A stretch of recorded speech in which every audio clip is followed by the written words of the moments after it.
Now, this is where Head Reaper puts in work. This is the round I was thinking of. Look at the craziness. They just can't kill this Head Reaper.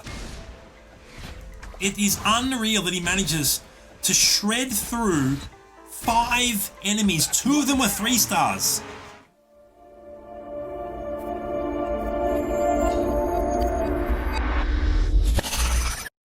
G'day, Josh here with the Chess Rush video, and we're going to be looking at a Goblin build in this one. Goblins are definitely, they've made a big resurgence this season, but how good is running 4 Goblins?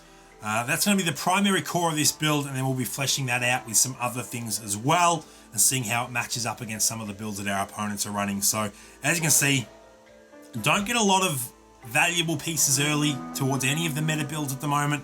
But that being said, cyborgs are very, very strong early game. If you can get 2, even 4 cyborgs sometimes, they can be really, really good to carry you through some early wins. So let's see, we jump into the first PvP round.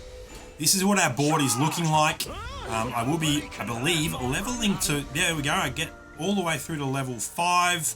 So that means I can, of course, have 5 heroes on the board. There's my 4th cyborg, and obviously the 2-star Hog Rider there as well. So the only combo I currently have active is 4 cyborgs. What does this first battle look like? Funnily enough, we match up against the one other person that is also running 4 cyborgs. So they have the memo. They have a better cyborg though, in the fact that they have Stalker Drone. They also have a 2-star Bionic Ninja.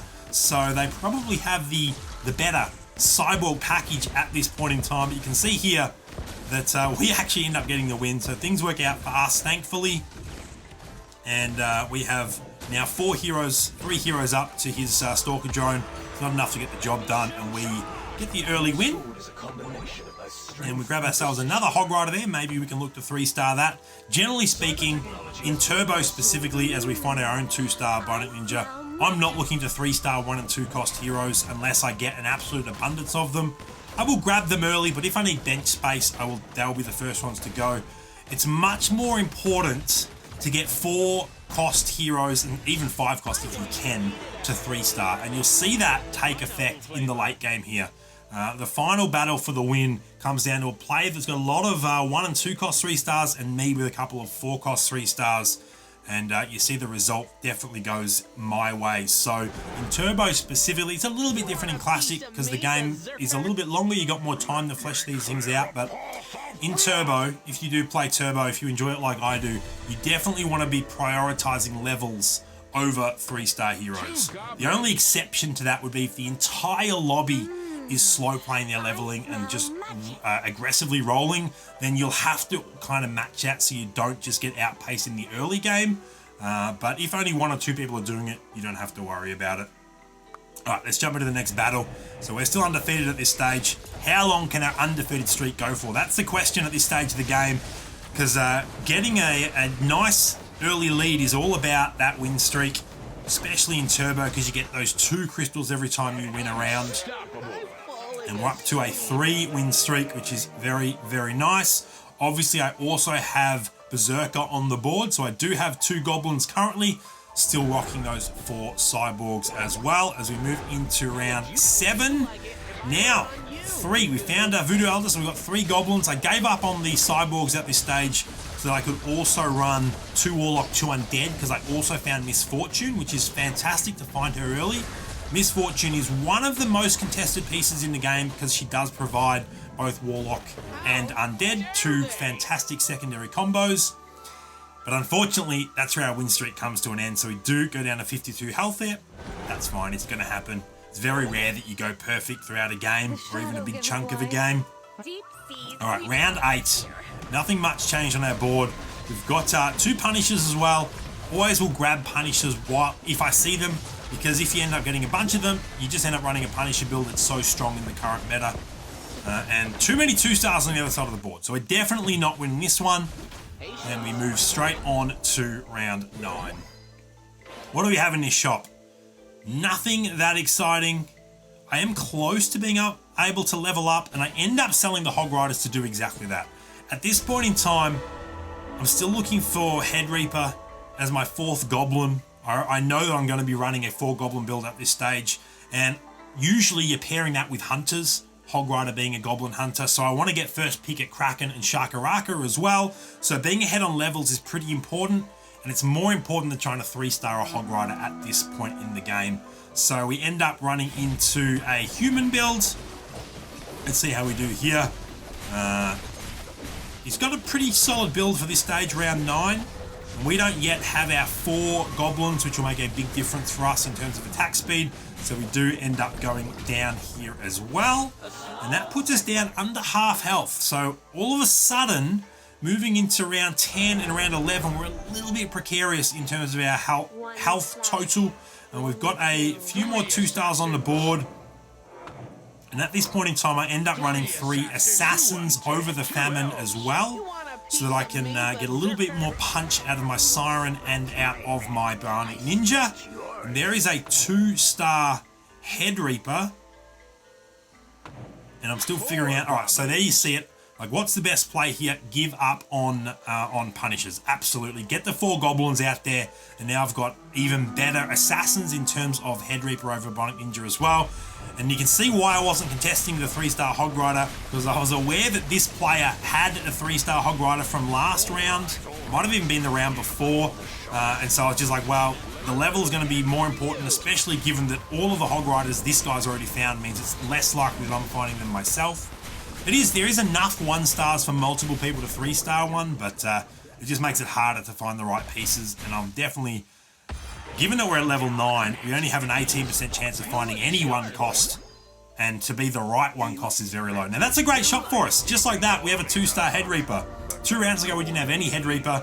We upgrade our Voodoo Elder there as well. So all of a sudden, the strength on our board is looking a lot stronger. And how do we end up doing this time around?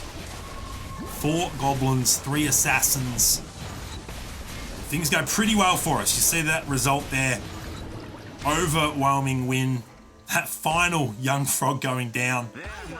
I originally, when Voodoo Elder's ability changed a little while back, I wasn't a massive fan of what it did, but if it triggers in the middle of a battle, it's very strong because it essentially removes a hero from the battle for a short period of time, which means your heroes start focusing on another hero, which means they more quickly kill that hero and then come back to the hero that's been stunned. Alright, so let's move into the round 13 battle.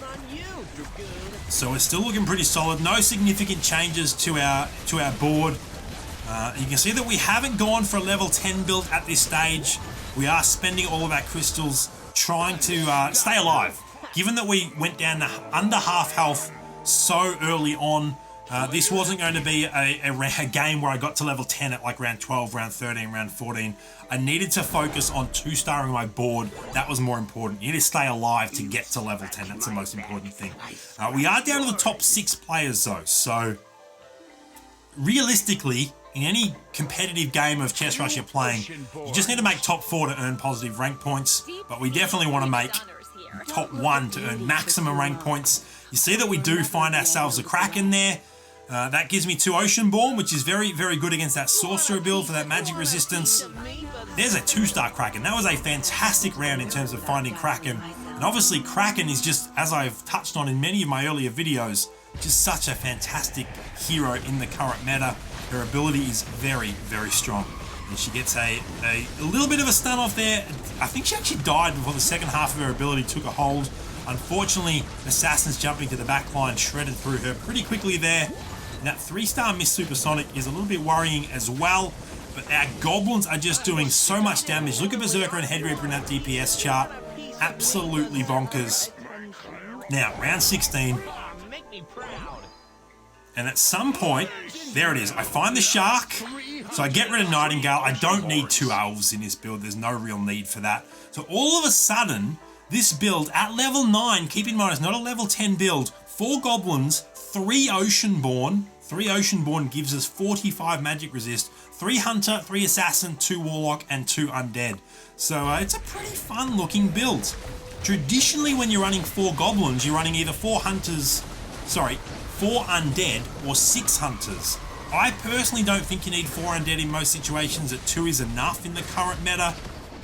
So why not try some other fun things like Oceanborn Hunters and Assassins? You can see in this particular matchup, it works very, very well. Now, what are we up against? Cyborg Warrior Assassins a pretty meta typical 4 beast, 4 summoner, 3 warrior with a 3-star martial lord, of course, a human sorcerer punisher build, and another human sorcerer punisher build. So having 3 ocean board at this stage is pretty strong. Now it's going to be all about 3-starring as much of the board as I possibly can. And you'll see that I did actually manage to get to level 10 here as well, which is always a bonus. It's going to help me find more of those Shakarakas at a quicker rate.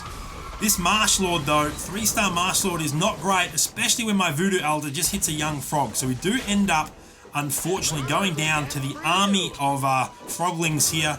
But once again, not a massive amount of damage dealt because it is just the one enemy hero up. Now look at that, there is another 2-star Berserker. So now we've got 2 of those out on the board. That's the flexibility that level 10 gave us. We can match up on that. And there's another Kraken as well as another Head Reaper. Now I think in this specific instance, because I'm so close to leveling Berserker and now potentially Head Reaper, I'm aware that it's a turbo game. Given that health situation, I need to focus on 2 heroes. If I try and focus on 3 heroes to 3-star, it's probably going to mean that I don't get any of them done. So I end up, in this particular instance, not grabbing the Kraken, which I normally would do, Kraken being as strong as she is. But in this case, I'm like, no, I need to focus on these Goblins. It's the core of my build, and I don't bother with that Kraken. So we're down to the top 3, 35 health to my 26 to 15. What does this shop have for us? Grab myself that Sword Dancer. There is another 2-star Head Reaper. That is fantastic. The Sword Dancer would have been nice if I could 2-star it, given that I have so many assassins, but as you see there, I end up selling it off again. And I also end up giving up on the Hunters for this specific round. It's given that the core of my build is Goblins, and I've also got 3 assassins. There's more strength on the board if I run 2 sets of 2-star Head Reapers, absolutely. And you'll see that take effect here. So if you actually look at my build, there's 2 2-star Head Reapers, 2 2-star Berserkers, and look at the DPS chart. They're both putting out insane amounts of damage, and that helps me shred through all of these summons, including the 3-star Martial Lord. Do I get the win though? Can I deal with that amount? There's so many young frogs. So many. There's still 4 up. Can my Head Reaper get it done? So close, but not quite. So I do lose 3 more damage there. But I know that I'm close to 3-starring both of those heroes. So I wasn't too worried about that. In fact, there's another one just there. There's another Shakaraka, which is fantastic. Unfortunately, nothing else in that shop. Let's jump through to the round 21 battle. This is the matchup that's more favourable to me because there's not the crazy amount of summons on the other side of the board, so my Head Reapers aren't as useless. Head Reapers and Assassins in general don't do great against summons. You can see here though, that 3-star Siren's pretty daunting, but thankfully my 2 2-star Head Reapers are a better match than 1 3-star Siren, and I do end up just narrowly getting that win. And how do I do against this opponent? This is the young frogs again. He stays alive for another round. Round 22. What do we got in the shop? How close am I to getting my 3 stars? There's the first one. 3-star Head Reaper on the board. That means I can put my Shark back out, which gives me that 3 Hunter back. What else does this shop have for me, if anything? It's interesting when there's dead time in the shop. I guess I was looking at what my opponents were doing at that stage. So obviously that's going to be a lock shop. There's another Berserker. That means after picking up this one, there'll only be 1 more that I need, that or a Guru. So at some point I will lock that shop, of course. Let's jump through to the battle itself. Back against the Martial Lord build. One saving grace here was that he did only have a 2-star Joan of Arc at this stage. You can see the value there as well. All pretty close. You can see that both of my opponents have 3 3-star heroes. I only have the 1 at this stage. Now look at this. Look at this 3-star Head Reaper put in work here. Actually, never mind. Too many young frogs. My memory was not serving me correctly there, so I ended up taking some damage there. We grabbed that second Head Reaper that was in the shop, and now we're 1 away from 3-starring that, but we've run out of crystals, so we're going to have to wait. Thankfully, I know, given the way that matchups work, I won't be matched up with the summoner opponent again. I do just end up swapping the positions of my board around just to mix things up a little bit. I felt like the positioning that I did have wasn't working super great. And let's see, as I hit the wrong thing there, what this board swap does for us. Now keep in mind, multiple low-cost 3 stars on my enemy's side of the board, only the one high-cost 3 star on my side at this stage. Now, this is where Head Reaper puts in work. This is the round I was thinking of. Look at the craziness. They just can't kill this Head Reaper. It is unreal that he manages to shred through 5 enemies. 2 of them were 3 stars. Reminds me of how strong Sword Dancer used to be when she was a 4-cost back in the day, and winning that round actually moved us into first position. But this has been a pretty tightly fought battle. As you see, we do manage to now 3-star our Berserker there as well. So all of a sudden, I've got 2 3 stars, but they're 4-cost 3 stars. My opponents each have 3 lower. In fact, they both have a 1-cost, a 2-cost, and a 3-cost, but they're lower value 3 stars versus what I have. Now, I do believe that one of them manages to get a 4th, but I might be misremembering that. Or maybe not. Joan of Arc is very, very close for the bottom player.